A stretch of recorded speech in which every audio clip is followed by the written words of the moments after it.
welcome to Wafila Integrated Farm. This is our fish hatchery section. So this is where the production process starts from. Again, we're about to start another cycle. So each of these hatching ponds, which are concrete hatching ponds, and as you can see from the inside, we've tiled the whole pond to prevent leaking and then for easy management.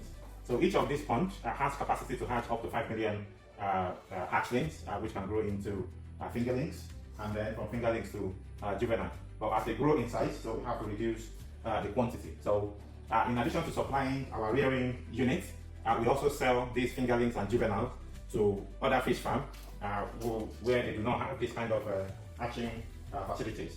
As you can see, these lights, they are to provide illumination and then provide heat when it is needed for the hatchling. So we've done a number of cycles of hatching process here with different degree of success. But as we progress in that journey, we are perfecting the process. So we have recorded huge success recently in at least the last 3 cycles that we've done. All the fish that we are rearing on the farm now, they come from these hatching units. So in addition to these concrete tiled hatching units, we also have outside there tarpaulin units. So sometimes we have more volume, or we just want to try a different method.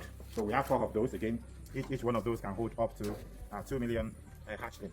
And then as they grow in size, we have other ponds that we can then separate them into. In between the hatchling, our underground water storage system.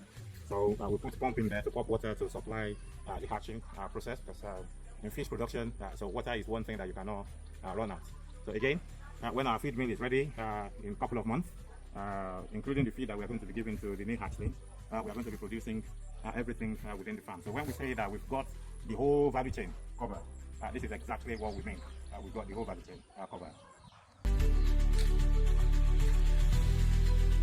This section now, which is our future maggot production section. So we have 4 sections in the hall, which is going to be used for the maggot production.